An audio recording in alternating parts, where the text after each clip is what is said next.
dynamique permanente, continue. Il n'y a que comme ça qu'on prendra le pouvoir véritablement. Mais écoutez, putain, si quelqu'un parle et on ne l'écoute pas, ça va pas là. Ah, bien. Parce que je m'entendais bien. Ça suffit là, de couper tout le monde tout le temps. Je m'entendais bien. Et c'est vrai que se servir d'un média, moi je ne suis pas filmé d'habitude, mais on a plein de... La réflexion que tu mènes, c'est rester libre, quoi qu'il en fasse, et même si c'est dans un coin qu'on nous a assigné, comme tu l'as très bien dit, c'est pas pour faire l'intello, mais ta vision du mouvement et ce que tu souhaites créer comme une nouvelle dynamique, en changeant, en étant la maître... J'aime bien, parce que quand tu lis des bouquins d'histoire, tu as des mots, tu vois. Et donc en étant le maître des horloges, finalement tu décrètes que c'est une prise de position qui est assimilée en politique pour une prise de pouvoir, une tentative, mais elle n'est jamais vaine, cette idée que tu as. Elle correspond vraiment à, pourquoi pas, prendre cette liberté. Et donc, en étant un dimanche, en dehors de la toxicité, de ce que moi je ressens au quotidien, même à travers mes amis parfois. J'ai des amis qui sont à l'opposé, deux copains, tu vois, un qui a une pensée bourgeoise, un vieil Allemand de 72 ans, j'ai fini par le débecter, quoi. Mais j'ai pris la plus belle poésie pour lui dire.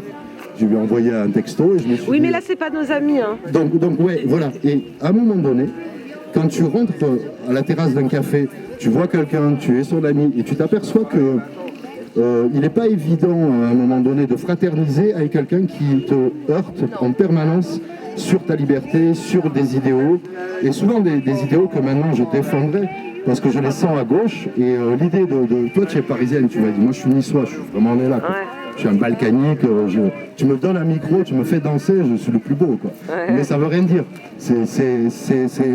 C'est une super idée en fait. Voilà, voilà, qu'est-ce que tu en penses, toi, de déplacer Maintenant, c'est vrai qu'on perd aussi, il nous oblige à perdre notre identité en bougeant le samedi. Parce que, bon, Marie, c'est important que tu parles là maintenant, je pense. Ouais. Okay. Peut-être les deux. Hein, parce qu'elle n'est pas d'accord avec moi, Marie. Et c'est intéressant ce qu'elle dit. Ouais, je lui laisse le micro. La césure dans la manif dont tu as fait parler, et dont tu t'es fait l'écho, enfin, je fais man de dire que j'ai entendu des propos après à la télé sur la manif à Paris, comment elle était instrumentalisée dans nos médias. Donc prendre la parole, et je vais la laisser, prendre la parole publiquement et un dimanche, peut-être en gardant les manifs du samedi, tout en restant sur... On ne peut être que soi-même dans la révolution. C'est-à-dire faire 2 actions dans la semaine, hein. Mais c'est toi qui décides, puisque c'est toi qui propose. C'est pas moi, c'est nous. Ouais, je passe le micro. Moi, on donne des avis et puis on décide ensemble. Non, mais c'était pour parler avec toi. Ah, d'accord. Bon, ma Marie, qu'est-ce que voilà tu peux réappuyer ce que j'ai dit toi, avant de dire que tu es contre mon idée. Hein. Tu peux dire ce qui s'est passé quand même samedi. Hein. Alors, oui. Ouais. Alors, samedi, il faut savoir une chose que samedi, la manifestation déclarée, il n'y en avait qu'une, et c'était la nôtre. Pour la sécurité globale, cette manifestation s'est greffée à notre manifestation. Et non seulement ça nous dérange pas quelque part, mais c'est qu'en fait on nous a carrément exclus de notre manifestation. Donc là c'est carrément possible. Une indignation à un haut niveau, quoi. Je veux dire par là, je comprends pas que nous n'ayons pas réagi à cela et que nous ayons laissé faire. Et donc on reviendra sur le sujet un peu plus tard. Par contre moi je maintiens quand même qu'il faut maintenir la manifestation du samedi. Parce que sinon, ça voudrait dire qu'on capitule face à ces gens qui veulent impérativement garder le monopole de l'opinion dans notre région.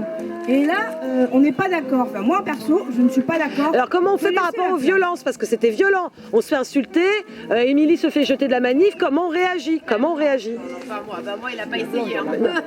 Alors, concernant les violences qui se sont produites, alors... C'était pour les enfants. À mon avis encore personnel, hein, après, on en débattra, on donnera à chacun son point de vue. Je dis qu'il faut porter plainte contre ces gens-là. Attends, excuse-moi, il y a quelqu'un qui parle, écoutons-la, quoi. Vraiment, là, il faut écouter les gens, quoi. Vas-y, continue, Marie. Voilà, donc je pense sincèrement que pour faire stopper ça de manière pacifique, sans qu'il y ait de reproduction derrière, je pense que clairement les organisateurs devraient porter plainte parce qu'il est inadmissible que les gens qui viennent pour revendiquer et défendre leurs droits pour leur liberté soient agressés.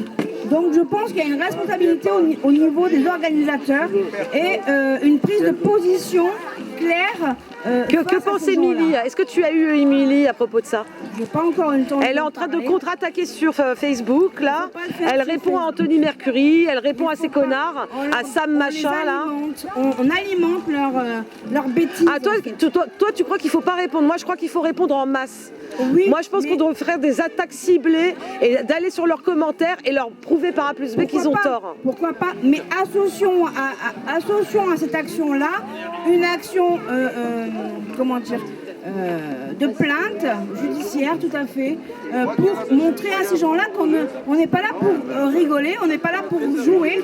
Il y a des enjeux très importants et on ne prend pas ça comme des attaques personnelles, mais comme une attaque générale sur chacun qui se mobilise pour nos droits, pour nos libertés. Alors concrètement, on garde le samedi, regarde, on prend un scénario, ok? Ce qui s'est passé samedi. Concrètement, on fait donc un groupe, on poste, on fait venir des gens, on parle à tout le monde, on va tracter, on amène des gens et hop, eux ils arrivent avec leurs banderoles et tout ça, avec les journalistes qui ne les ont interviewés que. Parce que nous, sur les articles, on n'existe pas, on est des anti-max et des anti-vax. C'est tout ce qu'on est. Bah les masques, elles n'existent pas non plus, ces meufs-là. Ok, pour les journalistes. Ok, il n'y avait que les syndicats. Donc, on reprend le scénario. Il se passe ça. Qu'est-ce qu'on fait pour les contrer? Qu'est-ce qu'on fait? On fait un communiqué de presse, on convoque ces gens-là. Moi, je pense qu'il faut faire une réunion avec ces gens-là. Mais ils en ont rien à foutre, ils nous chient dessus. Mais on s'en fout, il faut quand même faire la démarche. Je pense, mais oui, mais peu. Bon, elle veut faire une démarche démocratique et de piste. Exactement. Je comprends, c'est un état d'esprit, c'est l'état d'esprit de notre mouvement. Mais là, je suis trop vénère, quoi.